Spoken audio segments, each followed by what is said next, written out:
What's up, CBG? Noise! Make some noise! Man, welcome to happy hour. And don't worry about the cover charge. Jesus already paid for it. It's all good. It's all good. Hi. Looking great today, sounding good. Man, how about this worship? I love CBG. I know I pastor another church, but I got to come get my CBG fix every now and then, you know, and so y'all think I'm here to preach, but I came to kind of get my stuff from y'all. So anyway, so good to see you today. Thanks for being here and prioritizing God's house on these weekends. So good to see you today. It really, really is. My name is Scott, and I am a stalker of your pastor. I admit it, I confess it, I put it out there. I love your pastor. He's been pouring into mine and my wife's life. By the way, I'm married to Puerto Rican, y'all, so I got to be half good. You understand? God's been good to me. Wepa. Gloria a Dios. Dios le bendiga. Burrito chimichanga. That's it right there. Yep. God has been good to me. Anyway, but I loving your pastor, and they've been pouring into us for a long time. And I gotta go quick. So it's kind of funny. Like about a month and a half ago, I got an IG alert. Like someone had started a fake account with my name on it. And like Scott Thomas prayer line, like, okay, whatever. And I kind of looked at it, and what they were doing is for a certain donation, they would pray for you. And they were using my name as if that's what I was doing. And I was really mad about it, except for this. Do you have this? You have this picture? So this was a screenshot.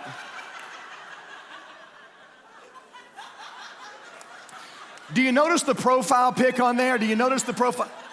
As soon as I saw it, I'm like, no, I can't believe they're using. Dang, I look good. That's not bad at all. I mean, even the guys who are ripping me off knows that Pastor David looks better than I do, and so I was mad about it, but I looked so good, I left it on for like 3 more hours, and then finally I called and I reported it, get that off there. So anyway, that's how close Pastor David and I are. I finally sent him a text message. I said, dude, so sorry that really slammed you, but it makes me look really good right now. But anyway, we love your pastors. They have just been gold to us, and we're learning so much from what you all are doing. Thank you for your faithfulness, because what you're doing is not just touching this whole region here, you're touching the nation. The nation is talking about what's happening at CBG because of your leaders and because of what you're doing. So thank you so very much. It's such a joy to be with you all. It really is. So all right. So let me ask you, where are the fitness people in the room? Give me a shout. Where are the fitness people? Where are the fitness people? Okay, so you're like, okay, I got you. I feel you. So a few years ago, I don't know. Well, I do know why. I got into this thing called running. This body is not made for that. You understand that? They've got cars and bicycles. Why would you do that? You understand? But they got this thing called Seal Fit out in California, and I signed up, me and another preacher guy, and we're going to go out there, and they're going to own me for 50 hours, and I got a ruck, I don't know how many, 50 miles or so, and then it's in the ocean, and they put you through 3 days of SEAL training stuff, and it's leadership and emotional. It's supposed to be. Anyway, I jacked my shoulder up in the process of training and couldn't go, but I was in this process of, I do cardio, and I had to get myself ready. And I got into cardio, and while I was in this whole cardio mode, I began to kind of read the Bible different, and some things began to stand out, and I noticed something about the Bible. The Bible talks about athletics quite a bit. So the New Testament, like that's like the back half of the book, right before the maps, right? The New Testament, there's this guy named Paul, that we call him Paul.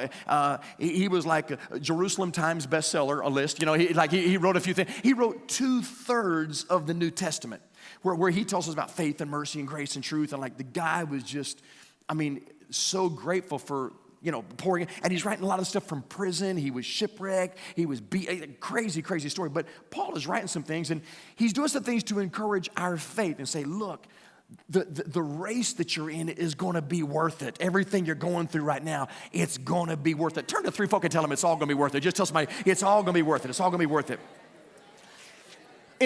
In Hebrews chapter 12, verse 1, Here's what Paul wrote. Check this out.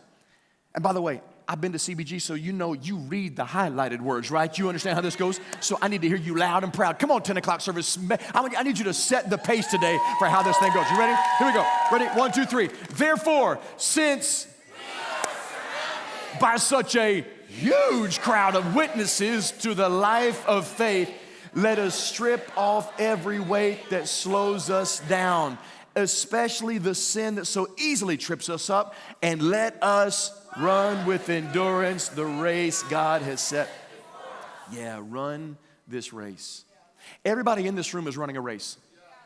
Whether you're still, you're considering Christ, maybe you've not crossed that line and said, you know what, I'm accepting Him, I'm receiving Him, just kind of still filling this whole thing out. I get that. You don't just jump in relationships. You feel that, and you kind of let that relationship meld inside.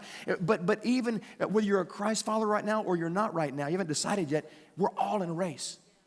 Everyone's running. So what is it that Paul's writing? Paul's writing this: since we're all in a race, why would you not want somebody who helps you run this race cross the line and say, come into my heart and my life? Because along the way, He's got some stations to give you some drink and give you some grace and give you some joy and give you some peace. And then at the end of the race, He's got this reward set up for you that's going to be OMG. You got to be kidding me.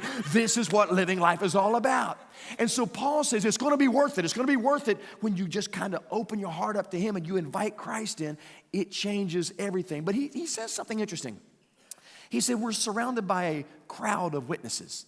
Now that term can be kind of weird and off-putting, like, okay, what's he talking about? Basically what he's saying is all of these heroes of the Old Testament, of our faith, Abraham, Moses, Isaac, Jacob, all these guys, they are a crowd of witnesses that are cheering on, you got this, let's go, we can get it done, don't stop, you can make it through Monday. They're cheering for you to go through. But the word witnesses is not just like they're up there just cheering.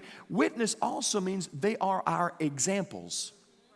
And I love that part right there. They're our examples. But you know why I love this? Because they were as jacked up as we are. No, they had a mess. They had an absolute. Remember Noah? He got in a boat with a bunch of animals and his family. Sometimes they probably got confused as to who was who. But Noah had a year floating with his family, floating with these animals. And the Bible says when it all came to an end and the water went away, Noah got drunk. He was naked. All kinds of crazy things happening. I might have too if I spent a whole year with my family locked up in a boat. I don't know. But I'm just saying some crazy stuff going on. But God blessed and used his life. Well, what about Rahab? What about Rahab? She was from Jericho, a high-priced call girl, man. She was like, the phone was ringing, you understand? But God chose her to be in the family tree of Jesus. What? Turn to someone and tell them, we're going to be all right. We're going to be all right. It's going. Yeah, I mean, if he can use, right? I mean, this is good stuff. What about Samson? Samson, he was a he-man with a she-weakness. I mean, we got some issues up here. But God used him again anyway. They were examples. In other words, if God used them, those alerts are God telling you to listen to me. That's what that alert is right there. So if those are examples for you and I, we should draw some hope that we don't. What made them heroes of the faith? It wasn't their perfection. It was their pursuit. They just wouldn't quit. We fall down, but we get up.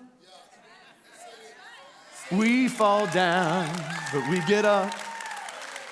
We fall down, but we get up. 'Cause a saint is just a sinner who fell down and got up. There's no one has it together. We all struggle in some area of our life. In fact, if you want to see what issues and struggles look like, just look at the person beside you. Everybody in the room, we got issues. We got issues. Even people in the balcony, you got issues. All of us. If you really want to see issues, look at me. It's all of us. No one has this thing all together. And so here's what I want you to understand. If these folks were a crowd of witnesses, warriors and heroes of the faith, that means this room is filled with warriors and heroes of the faith as well. That's right. Because there's some folks in here, you've been through some battles that if your neighbor knew what you'd really been through, it would blow their mind. If they only understood what your marriage has been through, they only understood how you cried yourself to sleep 2 weeks ago, but you got up and decided, I'm not stopping. I'm going to go again another day. Let's keep pushing. You came through the abuse. You've been talked about. Family turned their back on you, but you're still here and you didn't back out. Are you kidding me? Are you kidding me? Heroes of the faith right there. Crowd of witnesses, man. That's what the Bible is telling us. Not because we're perfect, but we just keep getting back up.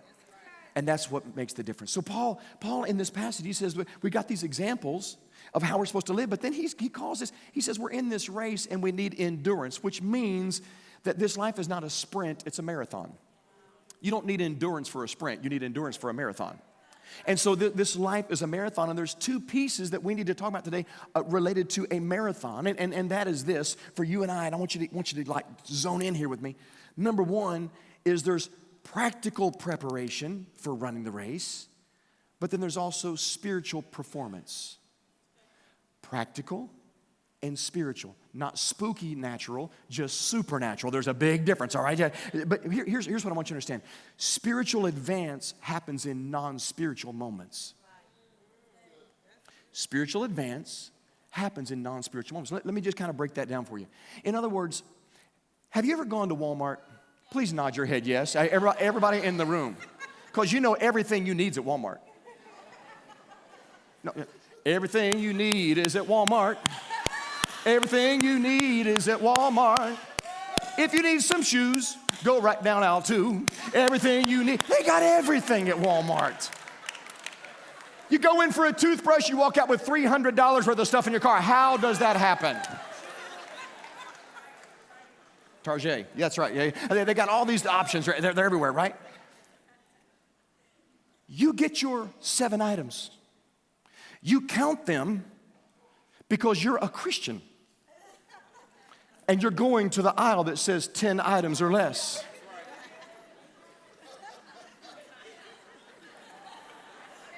Hey, y'all know where I'm going, don't you? You know where I'm going. Mm-hmm. You walk up with your little basket. Somebody else pulls up with their 2 cartloads, and they got 75 items up in the 10-item lane. They get up there ahead of you because they pushed you out of the way. All of a sudden, you got your little basket of 7 items in a 10-item lane. They got 75 items, and you're at Walmart. It's a non-spiritual moment, but this is a test of the spiritual opportunity in your life. All you know is you want to slap the taste out of their mouth right now. You're like, I'll ask Jesus to forgive me later, but right now we're going to get about it. Oh, you can't, no, hold on, pump your brakes.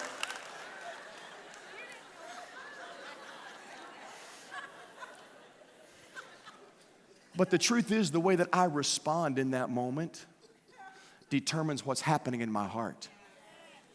And as we just continue to move towards Christ, we're never superstars, but as I keep growing towards Him, my heart changes so I don't go off like I used to. All of a sudden, I don't hear myself speaking things that I used to in those moments. I've got a peace and a strength and a control that's guiding me in those moments, because greater is He that is in me than the circumstances and the things that are in this world. I'm doing better at this, right? We're growing. It's the non-spiritual moments that are pop quizzes for us to advance our walk with Christ. So today, I just want to talk to you about daily decisions for spiritual wins. That's kind of, I want to give you 4 things that we can do to help advance us and get us through this marathon and really do things right. So I've got this lake in the city where I live, and it's called Lake Hollingsworth, and it's 2.9 miles around the lake. And where you start, you can like look all the way around the lake, and it's like big. It's like, I can't do this. It's like overwhelming. There's no way this body is doing all that. That's kind of what hits your head when you first look at it. But it was always my goal. I want to start running, and I don't want to stop running until I get all the way around. I'm going to 2.9 miles. I know I can do this thing, and that was always my goal. And so, but there's 4 things that as I was training towards doing this, that I discovered that so relate with our walk and learning to walk in a relationship with Jesus that began to impact my life, that I want to show you today and hit these things real quick. So number 1, here we go. First thing I had to learn is I had to dress properly. I had to dress to run. I had to learn to dress to run. Dressing to run is very important. Because when I first started this, because I didn't know jack about this, you understand, I'm out there, and you got the sweatpants on, and the long t-shirt, and a ball cap, and a flannel shirt, and you got combat boots on, and you're out there. No, that's not how you run the lake in the middle of Florida. You pass out, you die. You die in Florida doing that. I learned quickly, put on the shorts, drop the tank top, here we go, and you're dressing as light as you can. I want to get the weight off of my life so I can run and move. Have you ever seen the Boston Marathon? Have you seen the men and women who run those Boston marathons?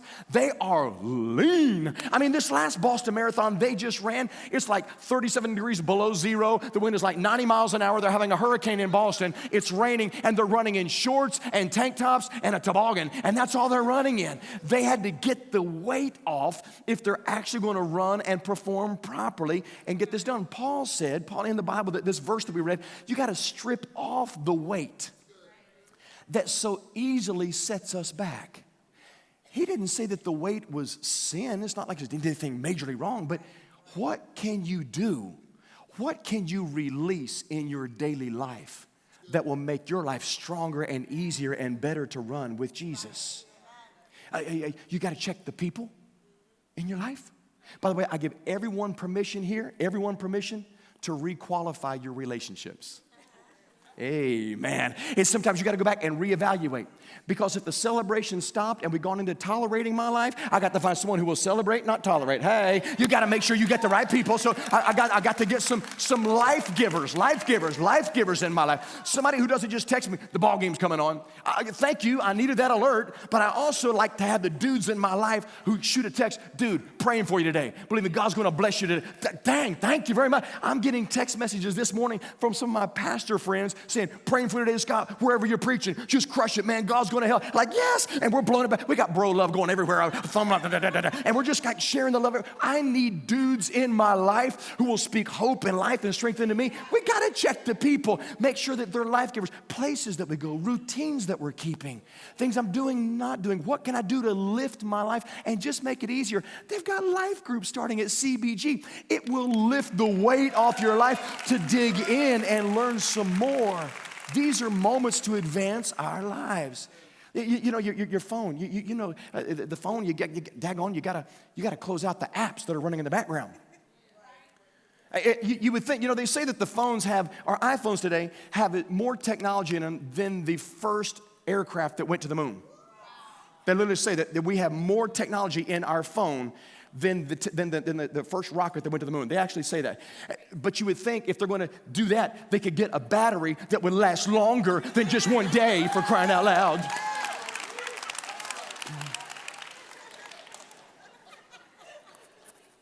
But I found if I'm going to keep my battery going, I've got to close the apps out that are running in the background. I got that. It's not just what I see on face value, but what's running behind all that that's eating the energy and draining the joy out of my life. I got to start closing some things out, and I got to stop that and quit that, and I need to add that. And all of a sudden, you find a way of decluttering your phone the same way we declutter our closets. Have you ever looked at your closet and went, I mean, I got clothes from 1998 sitting in my closet like, please, they called, they want it back. Give it back. In fact, if not careful, in our closets, we'll keep some shoes of shame that we should have let go a long time ago. We'll keep some oversized burdens in there, some unforgiveness and we have to let it go. Let it go. Let it go. Let it go. Help me. Let it go. Come on. Let it go. Oh, yeah. Let it go. Come on. Let it. So, yeah, you got to let it go. Let it go. Let it go. We got to declutter this world so we don't find ourselves living in this heaviness, because here's what I found. You can't run strong or long with heaviness in your life. Isaiah says that God's going to give us a coat of praise for all of the despair that we've been through in life. God will trade you out, and he'll take heaviness away and put joy and lightness in your life. Why do I serve Jesus? Because he makes my life easier. He comes in and he takes the burdens away. He takes it off my mind. The pressure's on him. It's not on me. I don't have to figure it all out because he already figured it all out, and he paid the price and then gives me the benefits. I'm liking this deal right here. This is good stuff. Only Jesus could do that. Number two, real quick, is if you're going to run this race well, you got to grab your beats. Because you got to put your beats in. You got to get your earpieces in. You got to dress right, but you got to put the beats in. Like one time I went out to run the lake, and I didn't charge my headphones, and I'm having to run the lake with no music in my head. It was horrible. It was terrible. Like, what in the world? It drained me. But if you're going to put the beats in, you got to make sure you put the right thing in your ears. You can't listen to anything because everything doesn't motivate you. No, can y'all help me with that first one? You got that first one? Let me hear what you got. The first one.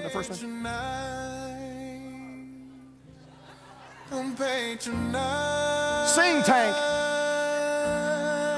You can't run to this. Come on. 'Cause I can't make you love me. You ain't going nowhere. You can't make your heart. You ain't running nowhere. Something. You ain't finishing this race. No, stop that. That's horrible. Oh my God. I don't need a Valium before I run. I need some caffeine before I run. You can't put that in your ears and run anywhere. Here's what I listen to. Can you help me with this thing? Robbie, What? Oh, I'm feeling it. Time to run. What? Are you kidding me? that's good. That's all good right there. Oh, I'm breaking a sweat. Yes! It's critical that you get the right thing in your head. When you hear what others don't, you'll move like others won't. Come on, somebody. Everybody won't understand. What's the pace in your life? You ought to be hearing what I'm hearing right now. There's some folks listening to the tank and life is tanking. But man, when you put something in your head like, let's go. He loves me right where I am, just as I am. He wants to bless my life. He wants to increase me. He has hope, joy, mercy, and grace is all mine. What? Let's go. It does something to you when you get the right voices in your head. Romans chapter 10, verse 17. We got this verse. Read the first part with me. Really, here we go. 1, 2, 3. Faith comes by hearing. That is the good news about Jesus. Your faith is built by what you hear. There's 3 gateways to your soul, to your emotions. 3. What you see, Lamentations 3 says, my eye affected my heart. What you see, what you put your eyes on, where you go matters. What you say about your life. What you speak over your kids, speak over your marriage, speak over your business. What you speak over, sometimes I leave myself a voicemail. Scott, no, y'all think I'm kidding. I am straight up serious. Scott, you're looking good. No one else will compliment me. I will compliment myself. You are looking good, getting better all the time. God loves you right where you are. God's going to bless your finances. He gave you a Puerto Rican. You're speaking life. You're speaking life. You throw that joy. And you'll be surprised, as goofy as it sounds, and you'll feel really weird leaving yourself with a message. You go back, you'll listen to that message, you'll go, dang, preach. And it's amazing what it will do to you because spoken word goes straight to the soul. It's what you see, it's what you say, but it's what you hear. God said, I need to give you a clue. What you hear is a gateway to your soul. Look, faith comes by hearing. That means faith can go by what you hear also. I come to church and bam, I can take life on.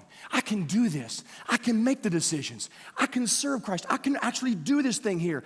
And then if we leave, if we don't sometimes keep that same encouragement and hope and faith moving, the very thing that was placed in us here, it's taken away from us and it's drained there. And we wonder why I'm up and down and back and forth and life is kind of crazy because it's coming and going. But if I can set a standard in my life and start to choose what I'm putting in my ears, I got to get the right thing pumping. You got to get your Jesus bounce back. That's what I'm trying to tell you. You got to get your bounce back. Get your bounce back.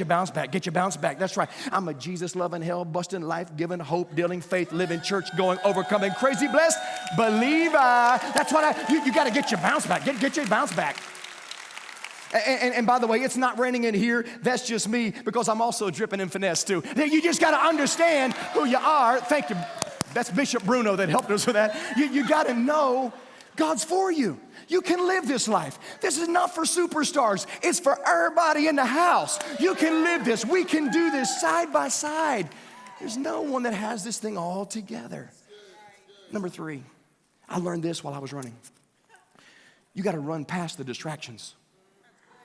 No, you sure enough do. You got to get past the distractions because how many know they are coming? No, distractions will come at you. One of the places that I run, trying to get ready, I got to run past a Brewster's ice cream shop.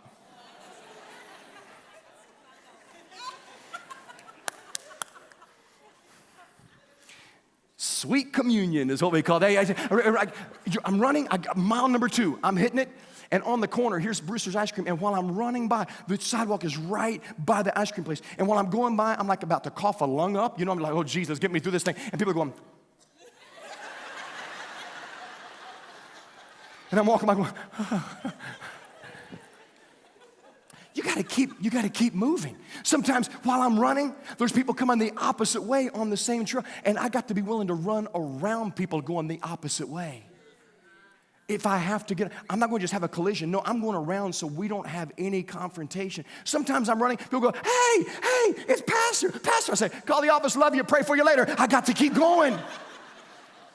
Do not break pace for anybody.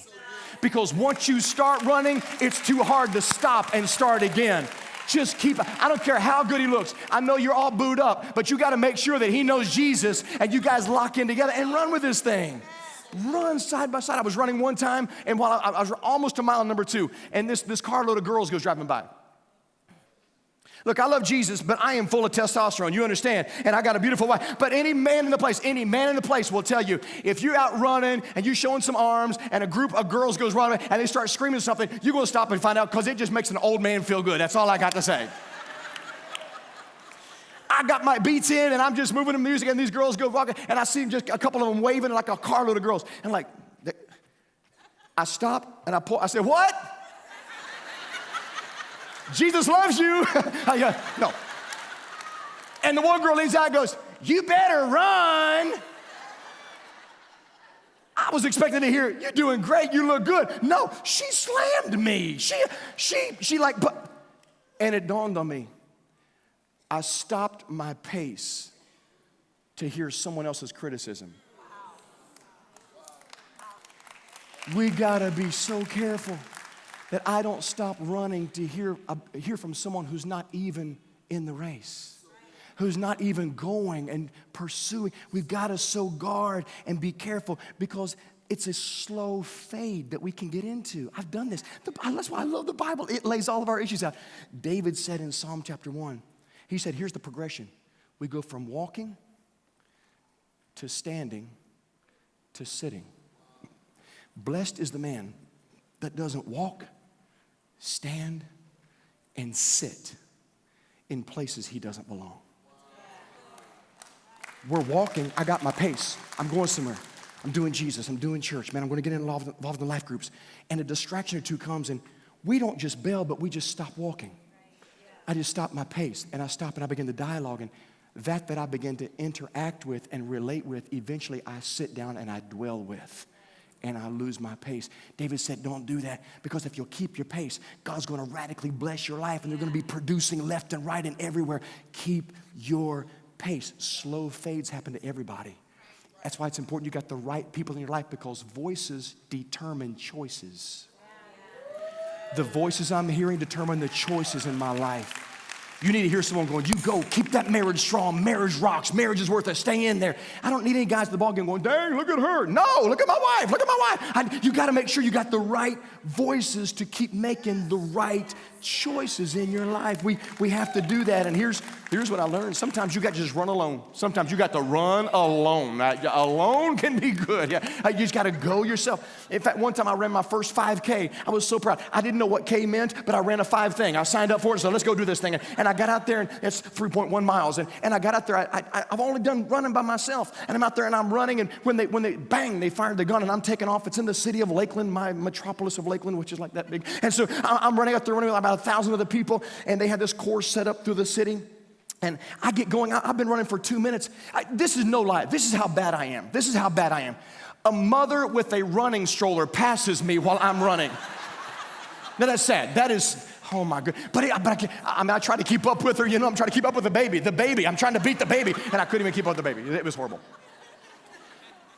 But I ran a personal record. I ran 3.1 miles in 25 minutes and 56 seconds. Not because I'm out there and I had the right shoes and I've been working this whole thing. No. I was running with people that were better than me. And when you start running and doing life with people who are where you want to be, you'll raise your head and you'll have personal records. You're breaking left and right in your finances, in your business, in relationships, in your marriage, in Jesus, in school. Get around the people who are where you want to be and run with them, and you'll be amazed when you raise your head and you'll be hanging with the medal at the end of the like, hey, look at this right here, right? And God will bless your life. Number 4, I'm done with this, and we're all going to Denny's. It's going to be great. Number 4, you got to focus forward. Focus forward. The last thing I want to do when I start running my 2.9 miles around this lake is get 15 steps and go, You start looking back at that point, you're going downhill fast. You start to feel overwhelmed. You start to feel beaten up. I'm never going to make it. You see, you can't look at the entire journey, because one of the most damaging things I do is when I start running, I start looking all the way around the lake. I got to run all the way over. What?